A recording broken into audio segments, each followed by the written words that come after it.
Do you have an outside gym like we do?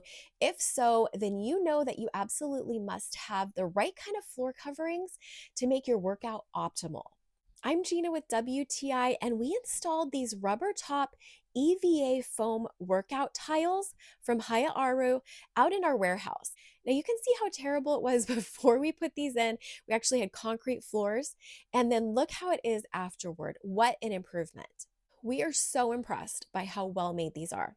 We even dragged this toolbox, which is extremely heavy. My husband and I could barely move it by ourselves. We dragged that across the floor, and there it has no marks on this at all, not even a scratch. So we are just completely blown away by the quality.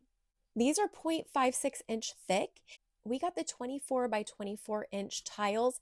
They go together in a puzzle style. In one corner, we did cut through it just with a utility knife in order to fit into the shape that was there. And you can just see how the whole floor came together really well. These pieces are pretty genius. Just read the manufacturer's instructions on how to use the edge pieces so that you can still have that straight edge around the whole thing, and then of course fit the pieces together in the middle. These are also non-slip, which gives me peace of mind as well. And as I've stated, they're so durable. You cannot go wrong with these mats. I definitely recommend them. And that's my point of view.